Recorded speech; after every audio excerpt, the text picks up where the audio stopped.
If you want to become whole, let yourself be partial. If you want to become straight, let yourself be crooked. If you want to become full, let yourself be empty. If you want to be reborn, let yourself die. If you want to be given everything, give everything up. If you want to become whole, let yourself be partial.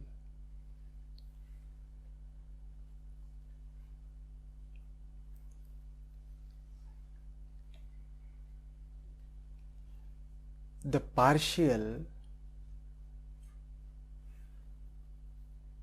hates to call itself partial.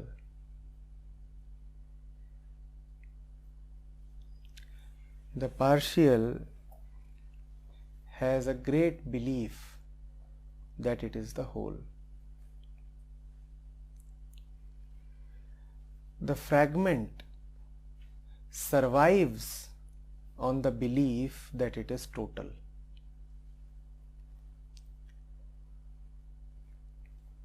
The individual exists on the assumption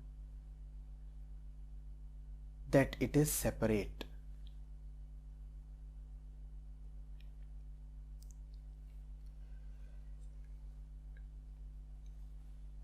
The partial will always call itself a unit, an independent, complete and separate unit. And the more partial it is, the more unitary it will feel.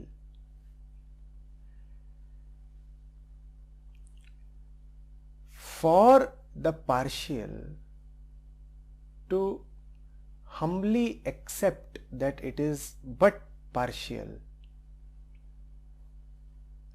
it must have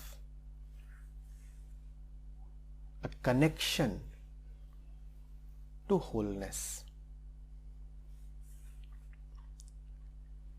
That is also the foundation of bhakti.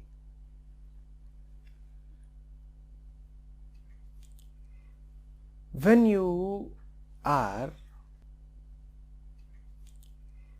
in touch of the Absolute, then you come to know of your smallness. When you are in touch with the innocent, then you come to know of your crookedness. These two go together.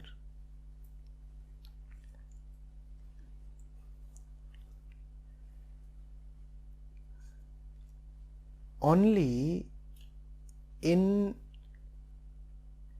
touch with the Absolute can you know your limitations. That is why humility and grandeur always go together. Only in touch with immensity can there be humility. When the heart is in touch with immensity, the mind will have humility.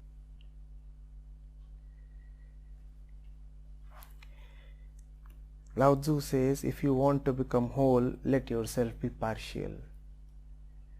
Let yourself be partial means realize and acknowledge how little, small and broken you are.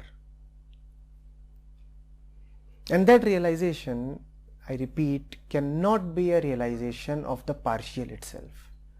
That realization can come only from the whole, from the blessings of the whole, from the touch of the whole. If you want to become straight, let yourself be crooked.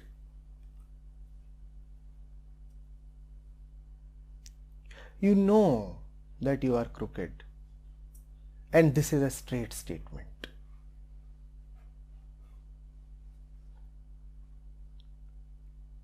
And you can be nothing but crooked. The world is a crooked place. You will have to be zigzag, tangential. That is the nature of the world. That has nothing to do with your shortcoming. That is the nature of everything in the world. You do not see straight lines in the world, do you? Look around. Do you see straight lines anywhere? Straight lines do not exist.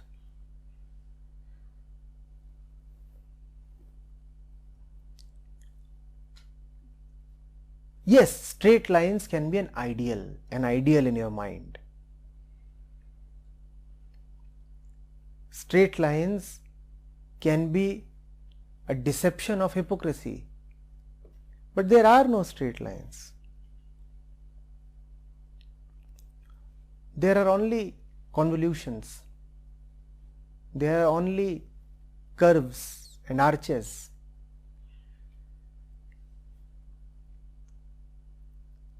And you realize this, and this realization is the only straight thing that can be there. Realization of crookedness is the only straight thing possible. Are you getting it? Remember, with this realization, the crookedness will not go away, because crooked is the nature of the world. It is just that the ideal of straightness will go away. Now you can be fully and freely crooked. Now you do not need to wear a mask of being straight, because you cannot be straight. The one sitting in your heart can be straight. You will have to be crooked. Such is your destiny. To be born is to be born into crookedness. But once you know that the straight one, the simple one, the innocent one is sitting in your heart, then you no more feel the need to display a fake straightness. Then you say, I have straightness at the most important place. Now outside I can be crooked. Outside I can be fully crooked. I do not need to prove a point. There is nobody to prove a point to. The real thing is sitting here. So outside, in the game of the unreal, can be just enjoyed.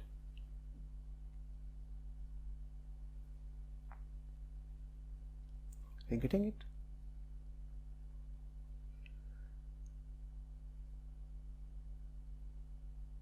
Do you understand how important it is to free yourself of unnecessary burdens?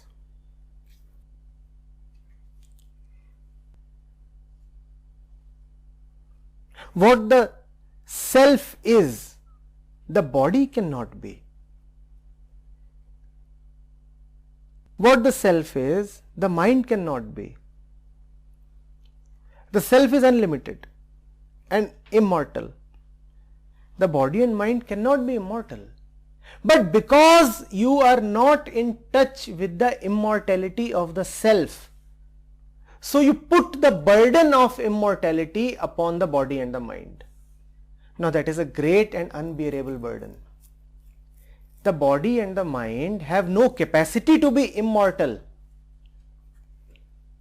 But you place this burden upon them. You place this ideal upon them.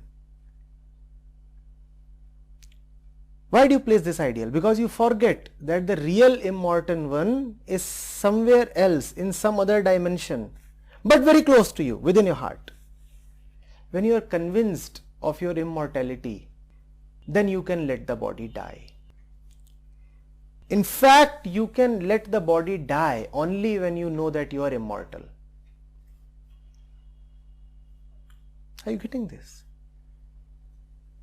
Similarly, when you know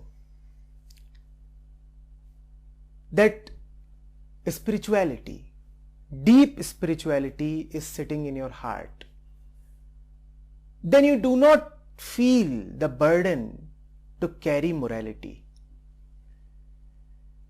Now you can get rid of all morality. And morality is such a burden. You now know that there is no need to act good because the really good one is already sitting in your heart. So there is no need to adhere to codes of goodness in your conduct and behavior. Now what is the need to act good? That which is good is sitting here, right at my center. There is no need now. I can be fully crooked.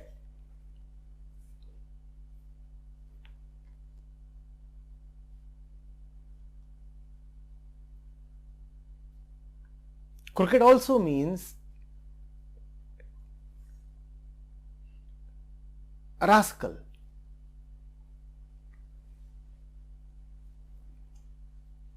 It is not a coincidence that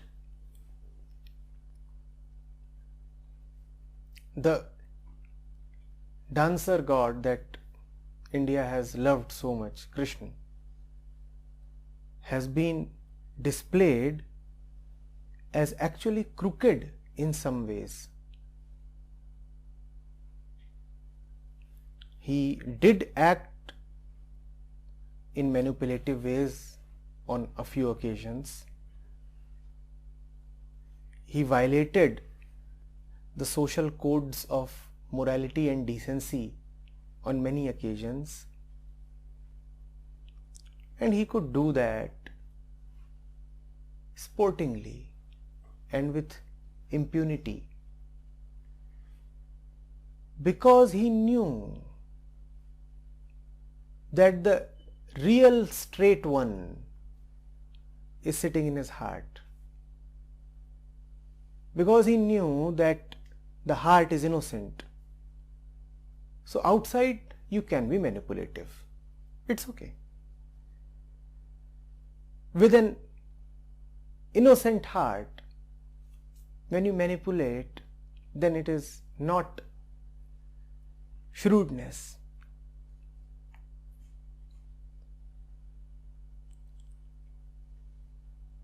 It is just a method. It is just your love. You are not doing this to harm anybody. Whatever you are doing is coming out of your love and compassion or just enjoyment. So you can be now crooked, shamelessly, concernlessly, unabashedly crooked, because you are fundamentally straight. So it's okay.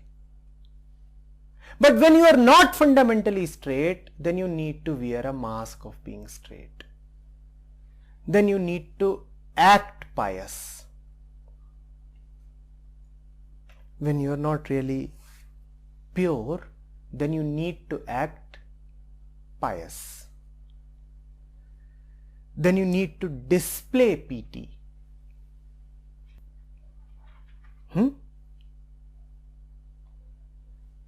And that is just hypocrisy.